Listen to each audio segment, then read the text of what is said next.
This episode is going to be a little different, and I'm excited about this one because it's a little off from the topics that we've been talking about in the first two podcasts. However, it's all on the same wavelength. So I always say, and anyone who's ever reached any level of success in their lives, I always believe that they've got to go through similar paths. Everyone has to go through similar paths.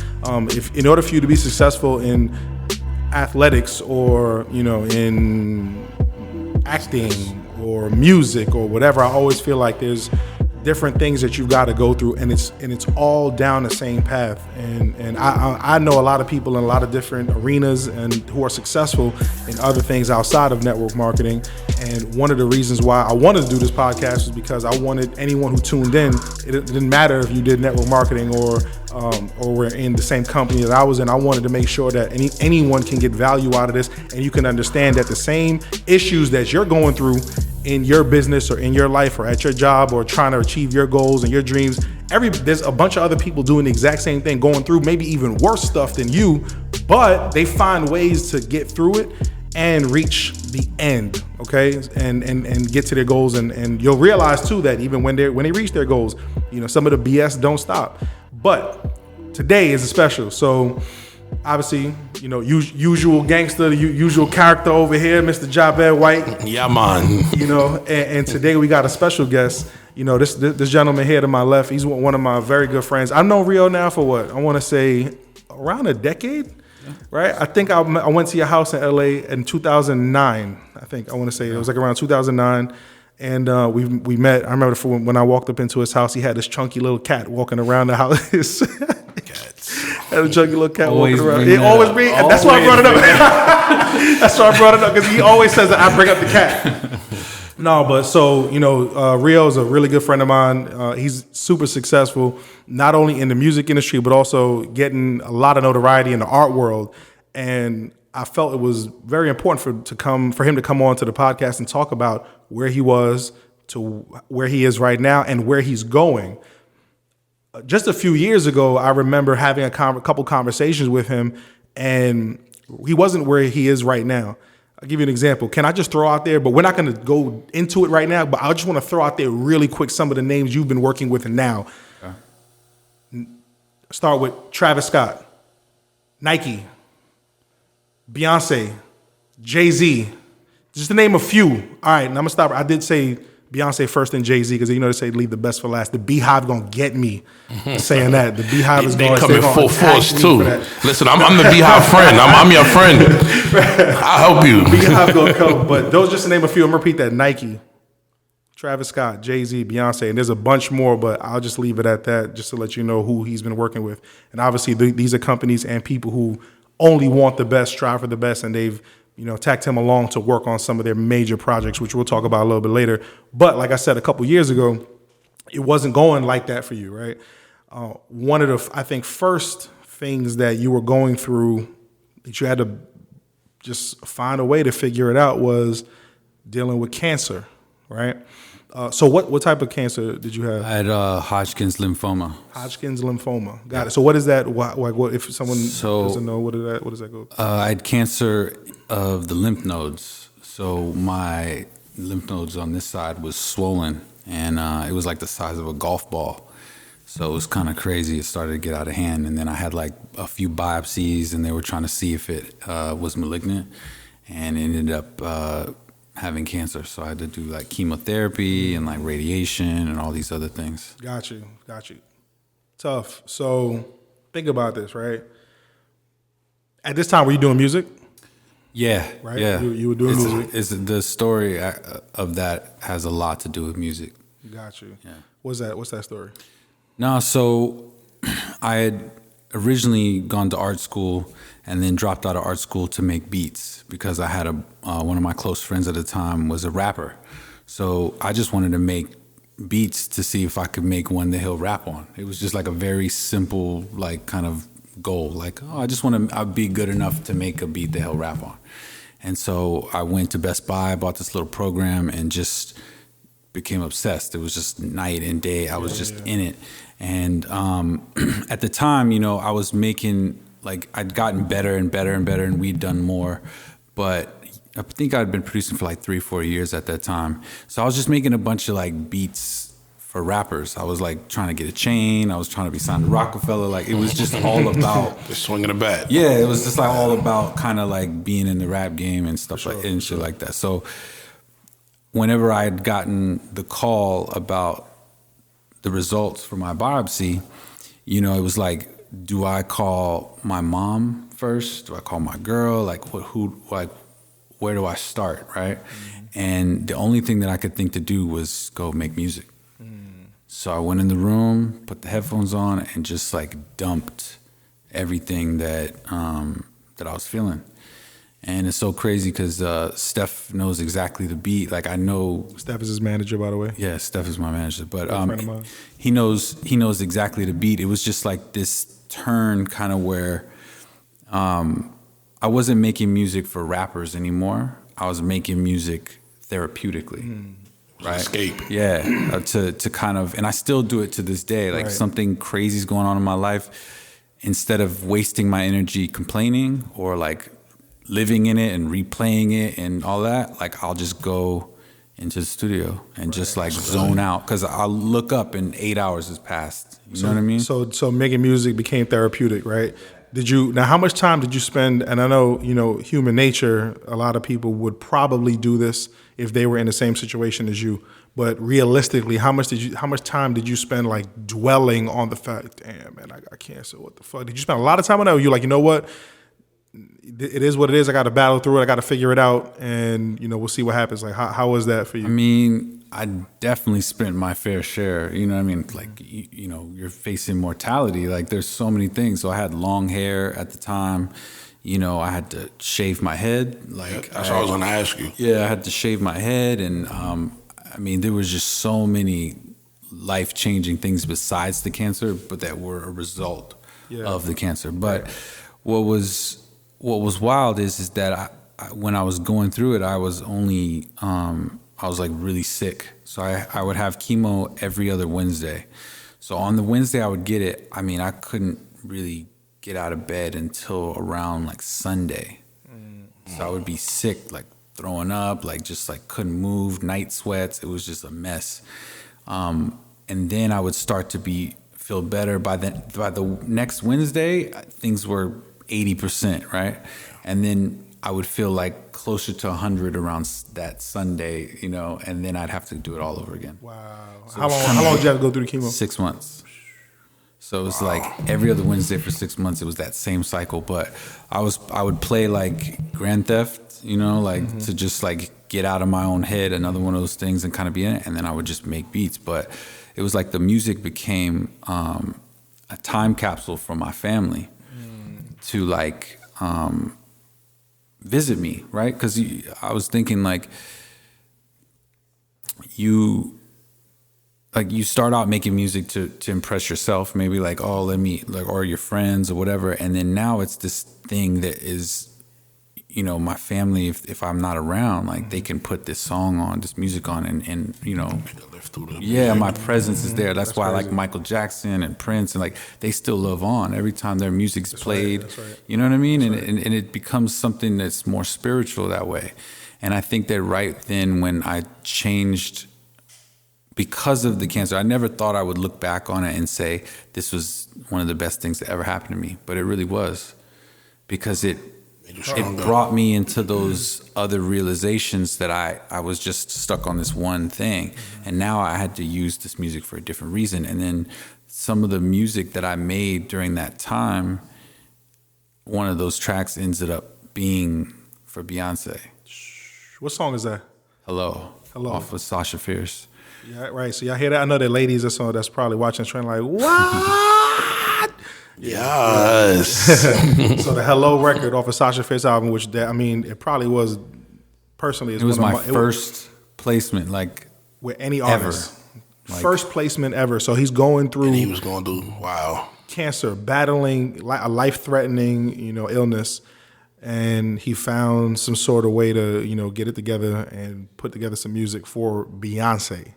Okay, and it made it on her Sasha Fierce album.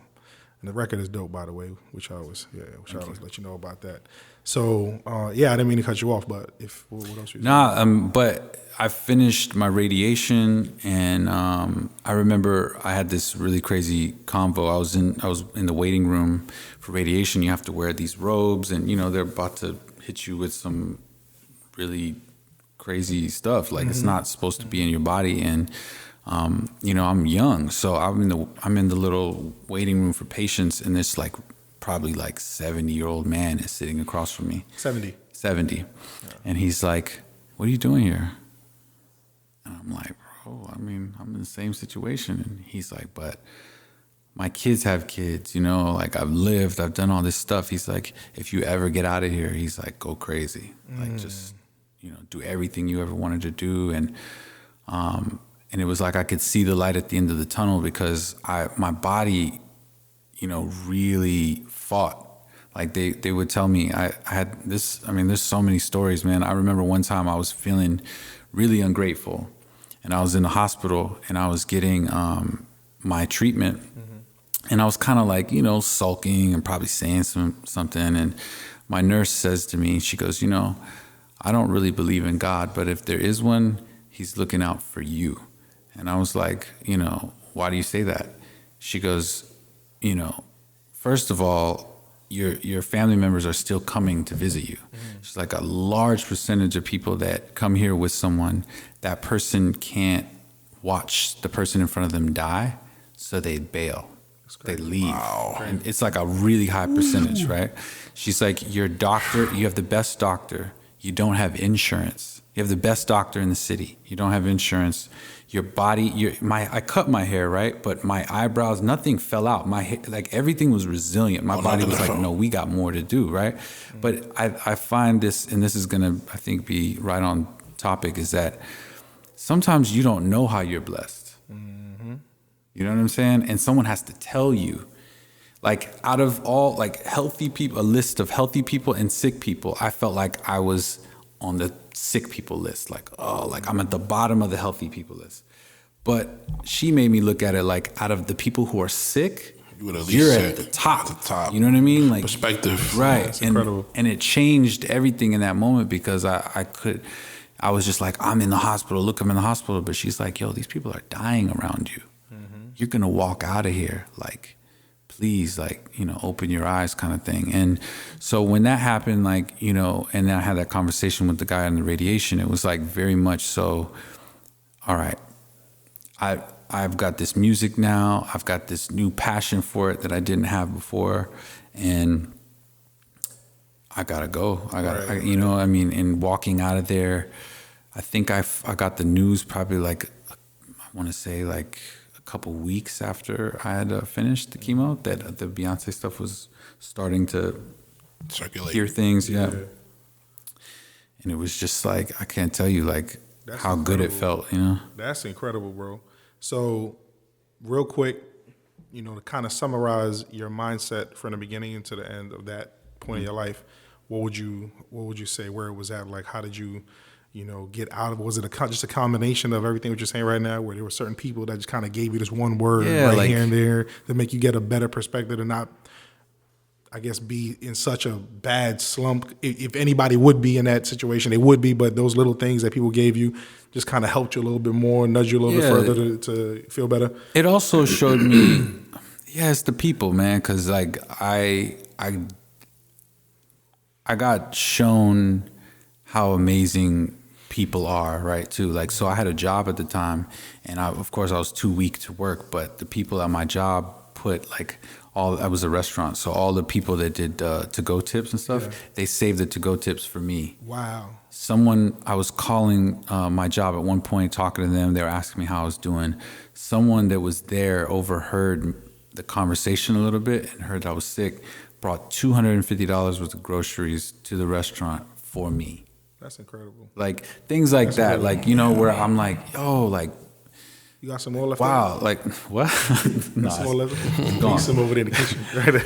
But it's getting those little reminders that people care, that people, want you to win. They want you, And another thing, real quick, that kind of summarize what we were saying is, people would come to me and they'd say, "How are you doing?" And at first I would be like, you know, the chemo's kicking my ass, you know, I'm throwing up, all this stuff, you know, and I would say, and it was true, but I would repeat the negatives. So then what I found out is then that person would go and they'd see my other friends and they'd be like, yo, I saw Rio. He said he's doing terrible. You know, this happened. So then people would come up to me and be like, yo, I heard you weren't doing well. And I was having a good day. You know what I mean? And so what I started to do was say, you know what? When I see somebody, yo, I'm pushing through. You know what I'm saying? Like, yeah, it's hard, but I'm feeling good. I'm feeling like it's going to happen. And then people would come up to me like, yo, I heard you're doing good. Wow. And on a bad day, you need that, right? So it just like, that's kind of the summary is that not only positive mindset, but positive speaking it, letting other people, it's like spreading. That's really dope. Like you started rumors about itself, about doing good. That's what it seemed like. And it just came around full circle. Facts. You know, I remember I had the quick conversation with you a little bit earlier, and to kind of give the importance on why what you say to people is and who you say it to is important, because, you know, the response you get is very important. So what I mean by that is, I told you a little bit earlier about what I said at a talk last week, right? And Javed knew about this a little later on, but this was something that I never really told nobody. Like, no one knew this, what I'm about to say here on the podcast, but it's a teaching point, and it goes along with what you're saying on speaking positive, or at least speaking to someone who could give you some positive back, right? So in 2017, the end of 2017, I went into a business deal with someone who I thought I would have gotten something in return, right? I was supposed to get a return on my investment. And to make a very long story short, okay, I invested $50,000 and it gone, vanished, okay? 50 grand. Yeah, right. And I remember telling myself, I'm not telling not too many people this. The only people I'm going to talk to this about in detail right now, when it's pissing me off, is people who's been through that already. You know, so like I only spoke to, at the very beginning when this first happened, I only spoke to two people about it. Two people. One of them being my attorney, and it was the reason why I didn't want to talk to nobody about this was because of this. If I were to speak to like my closest friends, family about that situation, none of them has ever been through that. So if I say, yo, I lost 50 grand, the response I would have made me feel even more like shit. They'd be like, oh my, what? We gotta go see him. Right. You know what I mean? Like, it would have been crazy. And, you know, we gotta go. And get that to me. Exactly. Yeah, you could have get that to me. That's selfish. People would say true. that. You could have did this. You could have did that. Times of adversity, your hand's still out. Too, right? The funny thing is that people always want to give advice when they ain't never been through the shit, right? People always want to tell me what to do monetarily. Yo, why don't you do, one line that pisses me the fuck off is, if I were you, I would, so then do what I do then. Create what I create in order for you to have the ability to say, if you were me, make another hove. Exactly. There you go. People like, if I were you, damn, you spent what on what? Okay, cool. So I lost 50 grand. So I knew I couldn't, there was only about one or two people that I could have this conversation with. And I had a conversation with my attorney. That was the first person I had a conversation with. And he, he's based out of LA. He works with a ton of really big people. So I knew that he ain't broke, you know. He was the one that wrote up the contract for the deal that went wrong too. Okay. So he knew about it, you know, right. And I told him how it kind of went down. And there's still a possibility I still may get it back, but you know, in my mind, I'm like, you know what, I'm not going to dwell on it. If it's gone, it's gone already. You know, and if I get back, cool, it's a bonus, or whatever. But if it's gone, it's gone. I let that go. Gone already. And when I told him what happened, you know, he was like, you know, Mike, I know you're a risk taker, so I didn't tell you not to do it. I kind of felt like there was risk in it, but I don't mind, you know, you taking that risk because it could have worked out for you. But he goes, look, I want to give you perspective on something. I went into a business deal with a real estate developer here in LA, and to make a long story short, I lost $750,000. And he goes, well, guess what? He said, last week, man, I redid my kitchen. He was pretty much saying, right. I don't give a fuck. Like, yeah, I learned from it, and it didn't hurt me. You know what that made me feel like? When I had that conversation with him, I was cool. I was like, you know what? I need to get to that level where I could go lose $750 and it not hurt me either. You know what I'm saying?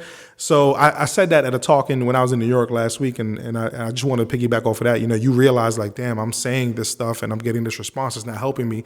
So when I went through that, I knew I had to speak to people who could give me a response. It's not going to hurt me even more either. You know what I mean? Vent it up. So yeah, by the time I told my friends, I was completely good on it. Like I didn't really care what their response was because I was like, I'm over it already. You know what I'm saying? So, but even a handful of people, knew about it. But that's really good, bro. So Beyonce happened. Your music career started to tick up a little bit, right? Mm-hmm. Started working with some other artists. What are some other artists outside of the issue that we're going to talk about next? Mm-hmm. Some other artists that you worked with up until that point. So at that point, I did the Beyonce. Then I had stuff on Keisha Cole. Mm-hmm. I did like Chris Brown, Bruno Mars. I remember that. Yo, that Chris Brown. How many views did that Chris Brown track had on that's YouTube? A funny story. There's millions and millions of plays on a bunch of different accounts, but the song never came out like officially. Right. But it got leaked, and like people getting married to the song, and it's like really, really. What was the name of the song? Crazy. Again? It's called "Without You," I think. Without You. So he produced that too. Without You, Chris Brown. Yeah. So now check this out. My man battles cancer. He's working on his music career, and things are starting to look up. Moved to LA, like was living good. Like told you, man, Mike, everything in LA, man. You moved to LA, it's getting nice. I was at the Beverly Center. Yeah, hanging out, everything's chilling. Right? That's when I met you, right? Mm-hmm. Then you do one of Lil Wayne's biggest records. It's might be his biggest record to date, right? What is his biggest? A Milli? Maybe his biggest record? Nah, probably Lollipop. Really? Yeah, Lollipop. All right, so is it safe to say that this record is his top 3 biggest record? Absolutely, has to be. Maybe 5. I don't know about. I'm gonna say it's probably top. If you look on YouTube views, it's probably top 3 in his YouTube views. But he produced Bruno Mars, Lil Wayne and Bruno Mars, Mirrors. Okay, and I remember actually hearing that. I remember Sham brought that up. We heard that beat at your house the first time, right? When you sampled, I don't know if you want to say. No, I didn't sample anything. That one, that wasn't the Jurassic Park sample. No, I called it Jurassic. Okay, because it sounded like the Jurassic Park. That's a funny story. I was in the shower and I heard the melody, and I like ran out, and I laid it down and I made the beat. Mm-hmm. But a funny story about that, real quick too, which could relate as well, is I remember Steph came over and I played him the beat, but something happened with my computer and only like part of it played. And I was like, nah, this ain't it. And I restarted my computer and I found the beat again and I played it and all the sounds loaded up and it was just like a million sounds like in the beat. And Steph was like, yo, he's like, what are you doing? He's like, no, that's not it, bro. He's like, you overdid it. He's like, take it back to the original accident. Right? Accident. And so I removed the sounds and I put it back how it was when it played on accident. And then they had sent it to like Kanye, Drake, like Nas had it for a little while. And it was just this beat with this hook by Bruno Mars and it was just kind of circulating and everybody loved it. But, and at the time it was crazy because I got the call about Lil Wayne, but he was talking about like, it was very like pussy, like every song was like very vulgar, wild, right? Yeah. And then he does this song that's like definitely one of his most introspective songs, Sure. And I was so proud to be a part of that song, like just not just do any other song because, that's kind of like, I think part of my story too, like being introspective, like figuring out, what do I need to do next? And that's kind of where he was in his career. Correct. And that was Carter 4. So and then he had a long gap before Carter 5 ever came out. Right. So, and I want to say that's the last song that he put out, like as a single. Before going into from that album. That break. Yeah, before all that. Got you. So you would like think that's crazy. I mean, while we're talking, I'm going to go YouTube that song and I'm going to see how many YouTube views that has. Like 600 million? 600 million something like that. Views that song has on YouTube. It's crazy. So now, what happened with that track? So you would think, okay, cool, y'all. I just did a single for Lil Wayne, one of the biggest artists in the world, featuring Bruno Mars, one of the biggest artists in the world, right? What happened after that? Man, it's just funny how life works sometimes. Where the greatest thing to happen to you could also be, the worst, right? Yeah. So it's like, here I have this single is playing on the radio, there's a music video, like everyone is unbelievably, proud of me and happy, and I have no money, there's no money. And then on every side of that record, there was an issue. So one, I was cool with Bruno Mars and his writing partner, and then we had some issues with the splits, and it was just like, then the Cash Money side, and it was just like problems everywhere. Right. But and that's the irony, is that I think people think, you have a song on the radio, you have this music video out playing on TV, and it's like you're supposed to be good, right? You're supposed to be happy, like you're supposed to be driving around in fucking Bentleys. Yeah, exactly. Right. And everyone private jets. Right. Everyone assumes, and then I think people get caught up in that, and then because it takes a year for you to get paid after something comes out, right? I don't know if anybody knows that. So when a record drops, especially on an album, all of the fees that were, accumulated making it have to be paid back to the label before anybody else gets paid. So that's going to take a while, right? Like, and studio time or this or that, whatever budget, and it's probably millions of dollars. So the money, the streams or the plays or the album sales are being counted over that year, and then once the label's paid back, then they start distributing those royalties. Gotcha. So that year, the time that the record is out and hot, that's when you want to be in the club and you want to be wearing, the clothes and the car, whatever, because you hot right now, but there's no money. So when you see these people that be buying all this stuff and, fronting and shit on IG, it's not real. And so I was starting to get caught up in that too. It's like, oh, well, everyone expects me to be leveling up in my life, so all areas got to be affect this. But long story short, man, we got into this long ass 5, almost 6 year lawsuit with They just weren't trying to pay you? Almost $30,000 in lawyer fees, and just like a 5 to 6 year lawsuit on. Yeah, with cash money. Cash money, trying to get your money from him. Being told that it's coming any day, or just send the wire info, this and that. And just kind of, I started to live my life by the mailbox. I was that old lady that put their lawn chair right by the mailbox, waiting for some tax return or something. Mm-hmm. And I remember, my life was starting to get real crazy because, the music money was running out from some of my other placements, like the Beyoncè thing, like things, streaming was starting to come into play. So money was getting low on all fronts. And so it was like, all right, my money's getting low and I'm owed this big bag and it's not coming, but I still feel like I got to wait for it.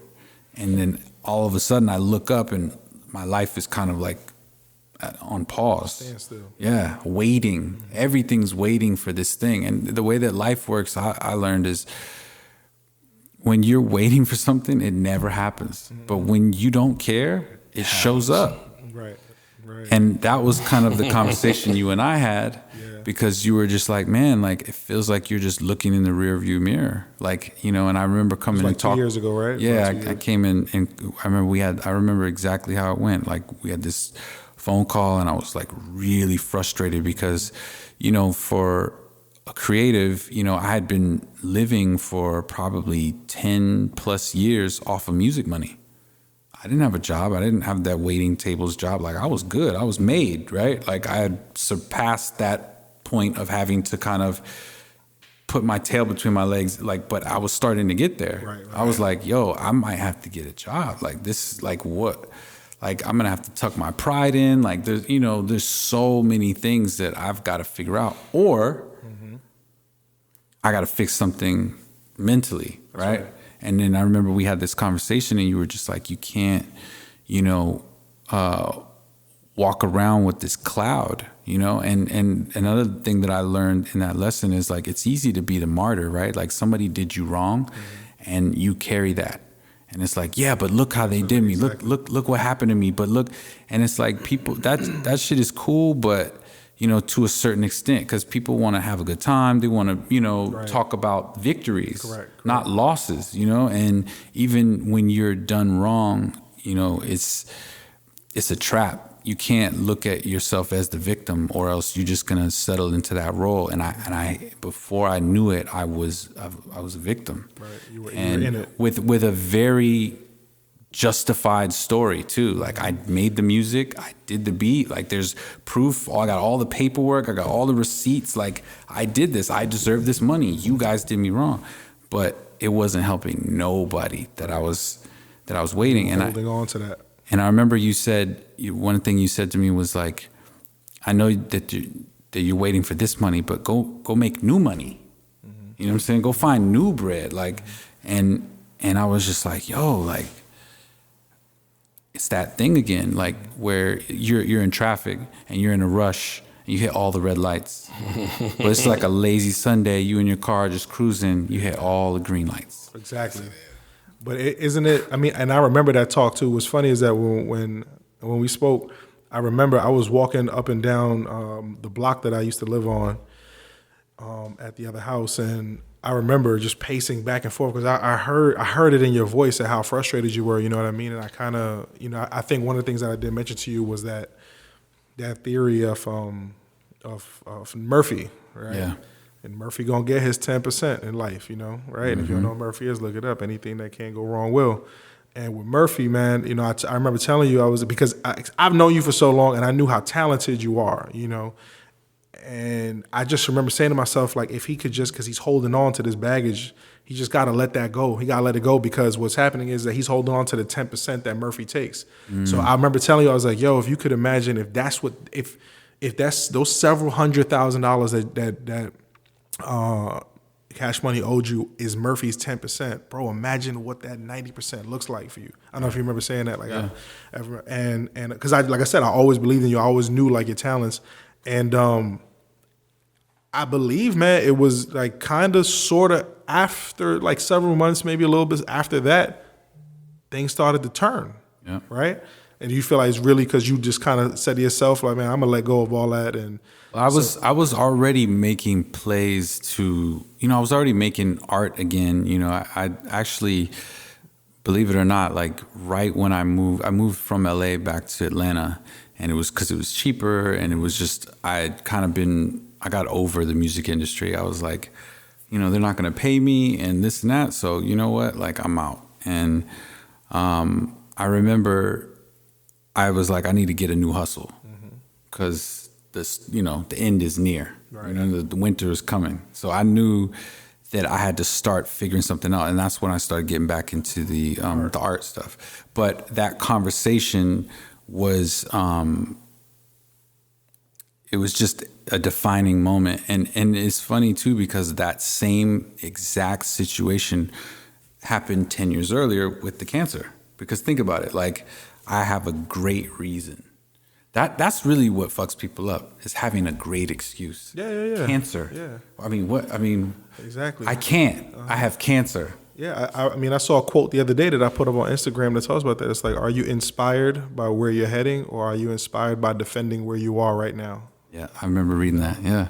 And it's true. Some people, they want to take wherever they at right now and use it as an excuse of why they can't move forward. Yeah. You know, and replace that with whatever too. Like, exactly. Oh, I'm divorced. I have kids. My kid's sick. This, that. It's like you can use every excuse, and even if it's a good one, like those are the ones we believe the most, right? And those are what hold us back.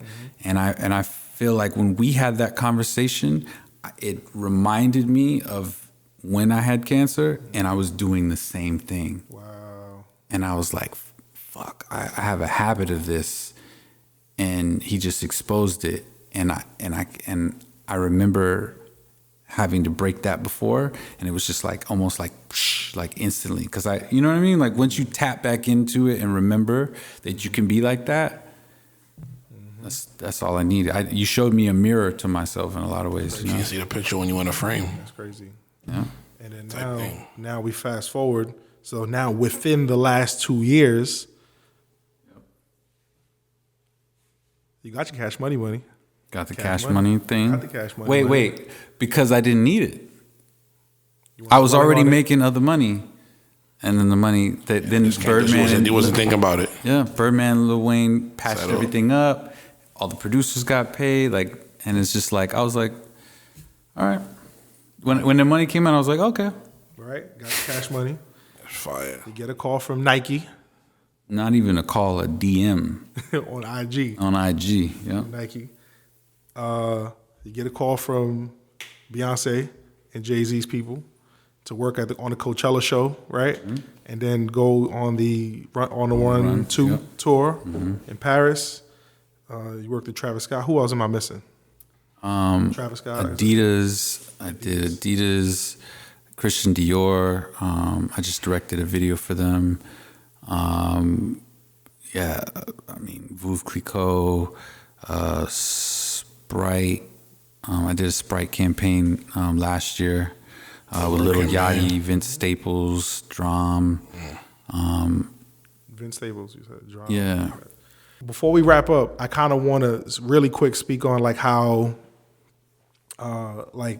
things come full circle, right? Because you did the track for Beyonce on the Sasha Fierce album, the Hello record, and then you go on tour with them to do Art. Right.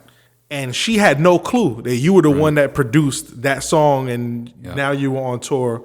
So real quick, just touch on that, 'cause I think that's cool. Yeah, so I produced for her 10 years ago, and then here I am making visuals for her tour, and I'm in the room, and she's there, and I can't go into crazy, a lot, but it's like we definitely had the moment where she found out that I was, and she couldn't believe it. She's like, "What?" She's like, "Do you still make music?" I was like, "Yup." And we're talking about that too, about moving forward. But it's just. I can't tell you the feeling in my heart, like my heart was beating out of my chest, not even because I was nervous, but because I knew that this was a memory that I had in my head that I just hadn't had yet.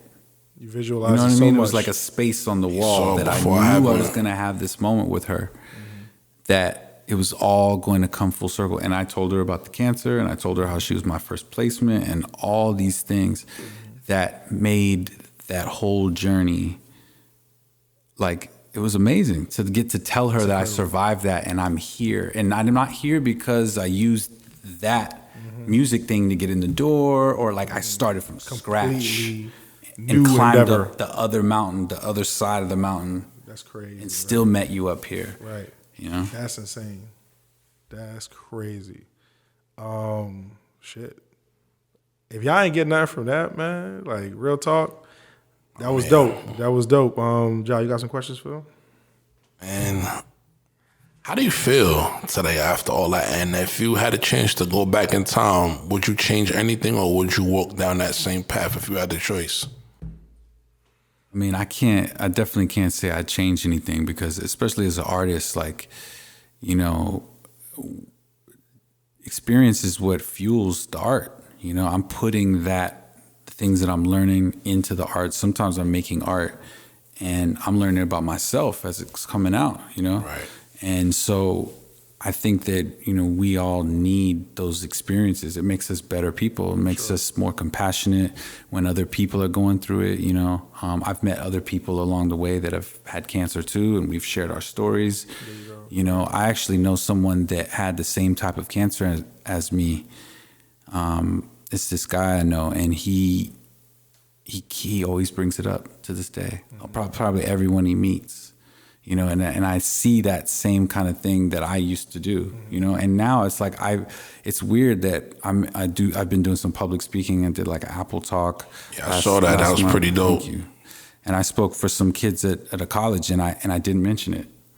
And I feel like because I changed my mindset, it sounds like an excuse to me. Right, so I don't even bring it up. But I know that telling that can help somebody story, else. yeah, right. it's gonna help, but I've changed the way it feels in my head to think about that I don't even bring it up.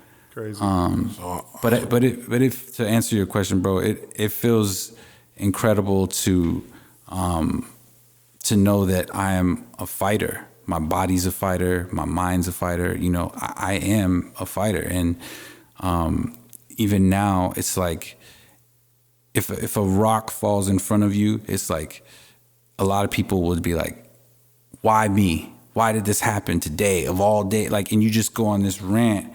And people that I've seen that are problem solvers, the first question they ask is, "We going right or left?"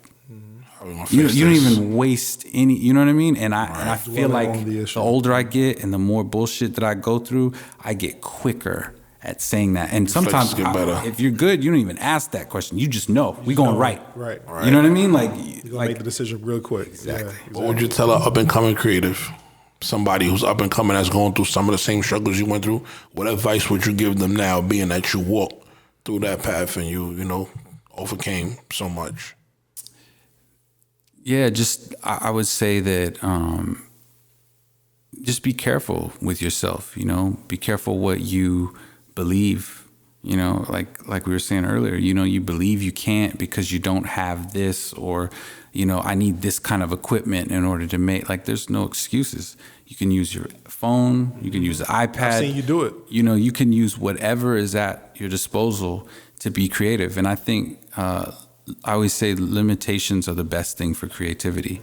You know, think about an old MPC that had 45 seconds of sample time. Those, like, the genius in it is that Dilla would cut up a record of only 45 seconds and make a whole, piece of music out of it. It's like taking nothing, alchemy, right? Taking nothing and making something. That's what it's about. So I hear a lot of creatives say, or people who make excuses like, well, I don't have the right mic, or I don't have the right, keyboard, or just whatever, fill in the blank, right? Right. Like, there's no excuse. Exactly. Especially not now, when if you don't even have to ask a person, you could just YouTube that shit. Like, how do I do this? YouTube U is the best place to be, man. YouTube the best University. school, YouTube U. I got 3 degrees from YouTube. That's another story, but I know you spent a lot of time talking about how much you learned from YouTube, right? Mm-hmm. So who's just real quick, who's some of the next artists that you are on the horizon that you possibly could be working with, if you can say. If not, cool. But just throw out there some people like. You know, it's funny, man. This is another part of it too. Like, at one point, I was trying to work with all these big names and put value in my name by aligning myself with other people that were great. But lately, I've been turning down some gigs because I'm investing in myself. There you go. Because I want to make my name that name that these kids want to work with, to make them valuable, and then hopefully give them the tools to do that for themselves. I love it. Perspective. Right? Like I could care less about these names. These names for me are like, they're cool, and I like working with other creatives, but that's not where I find my value anymore. You know what I mean? There's so many lessons right there in that too. That's a mic drop. Like, it's a mic drop. It's a mic drop. So we're gonna leave it at that, man. I appreciate you coming. You already know. Bro. Thank you for having me, man. Real.